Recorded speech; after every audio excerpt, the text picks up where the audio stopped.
Hello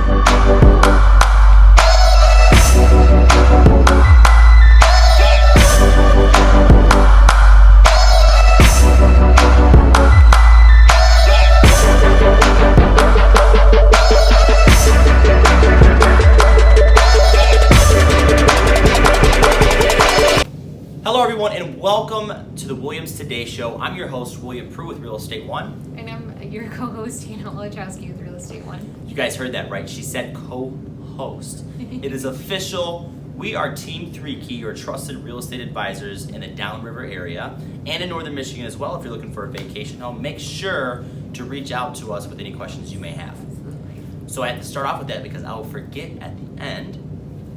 But you guys already know the rules. It's positive impact, one day at a time, and we are Creaking the coconut, cracking the code. cracking the code. And today we're cracking the code to understanding what a C of O is. Certificate of Occupancy. Dum, dum, dum, dum.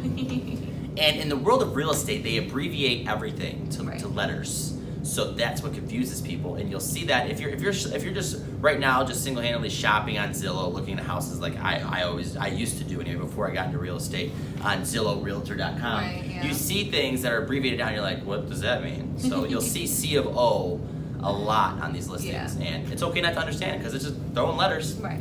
But now, Understand. hopefully after this video, you guys will understand. Yes, and how That's our important it goal. is. How important it is to understand what a C of O is, Yeah. and what it does for the real estate market. So, Hannah, if you want to go ahead and just give us a brief understanding of what a certificate of occupancy All right. is. So a certificate of occupancy is just that. It's a certificate that allows you to occupy either a residential home or a commercial property legally. Right. So, legally, yep. how you would go about getting that, because if you're thinking about selling your house, this is definitely something you would have to do, depending on the city that you live in. Right.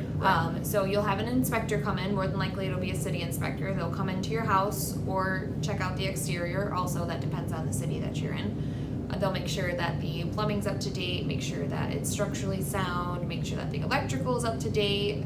You know, basically just to make sure that the home or the commercial property is a safe place to stay in. Right. Want to make sure that it's safe, and just to keep the city up to code. Right. We just talked about this 2 episodes ago. Southgate jumped down there, and I realized after when I said that a lot of people were probably like, huh?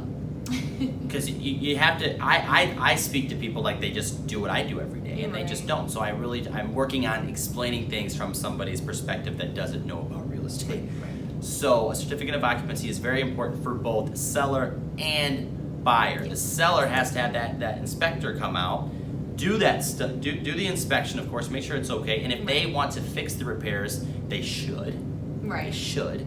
But a lot of sellers don't. They put it in the buyer's hands, and they say if you want the property, you have to assume the repairs. Right. But it is absolutely required when you transfer hands. You transfer ownership. You have to have that. Most cities. Now there are some cities, but 95% of them, and they're all jumping on the bandwagon. Exhibit Which it Southgate. makes sense. You know, you want to keep all these houses, up to code. Make sure that they're safe. Making sure that they're not like 1940s styles where you got the flickering light bulbs that you don't know what the heck's going on because the electrical's out of whack. So there's plenty of good to it, and I can understand why a lot of people disagree with it because it's my home. I should be able to do what I want. Right. But we're falling into new time. It's like we don't need to use the rotary phones anymore. We're advancing, and so I think it is kind of important, especially with electrical. Right. Yeah, That's I upgrading. feel like that's the biggest thing. Absolutely. The ampage is just we require more in households as far as technology is getting wild. We got multiple TVs, multiple PlayStations. Right, Xboxes, there you go, PlayStation. Cell phones See being where her head's plugged at. in. Mortal Kombat. We just played Mortal Kombat the other day, first time in a long time, and she said she was gonna beat me.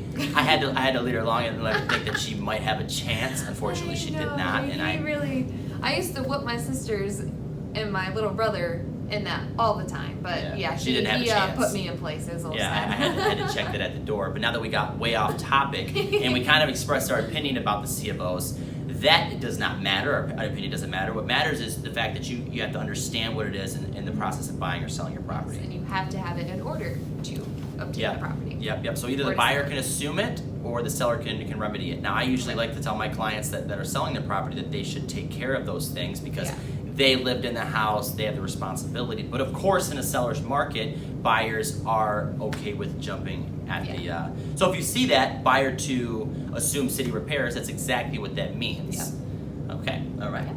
So. Pretty much knocked it out. And just so you guys are clear on, the certificate of occupancy is required, but it also pertains to the legal use of the property. Yeah. Now the reason I want to talk about this is a lot of people miss this too. When you buy the property, you've already went through the C of O when you bought it, and you want to turn around and add basically a second living space. You know, you want the basement to be a whole other house with bedrooms. You have to change that. You have to get the permits for it, and you have to make sure that that is allowed with that subdivision within that city. Right. So that also goes very along important. with certificate of occupancy. You have to make sure it follows the guidelines. Now, to give you guys an example, what we just dealt with in Wyandotte, the seller of the property, our buyer was purchasing, thought that he was bringing the value of his home up with adding basically a second unit to his house in the basement. Now that backfired because the city of Wyandotte was not allowing that to be permissible use in that subdivision. So the certificate of occupancy on the list of things that the inspector wanted done was all of that stuff to be removed because you are not allowed to have a multi-unit in that area. So that is very, very important before you make a jump into making huge renovations. Check with a trusted real estate advisor and counselor to make sure that that's okay. Right. We'll dig it up for you. But just to, I think I feel like I gave the whole birth and the baby there. Yeah. But there's just so much that goes into it's it. crucial to understand it, and I think that a lot of people just say, okay, I'm going to jump and do something to my house, something crazy in addition. You have to have permits. Absolutely. Especially if your intentions are to sell the property. Now, if you're going to hold on to it, I still don't recommend not getting a permit. Right, because you never know what's going to happen, so. It's easier than you think to do. It does cost a little bit of money, but it's definitely worth it in the long run if you're trying to bring the value of your property up. So that's what we have on certificate of occupancy, guys. Again, if you found any value from this, share this with your friends, your family, and people that could use this to their benefit. Or just gives us a thumbs up and let us know that we're doing good. Thumbs up. The 3 Key team, Hannah's Today Show, William's Today Show, someone's Today Show. Every day we're trying to figure out whose world we're living in. But as always, guys, did you have anything else you want to add, co-host? No, that's the gist. That's the gist? All right. As always, guys, it costs $0 and 0 cents to be a decent human being. Yes. We will see you guys on the next episode.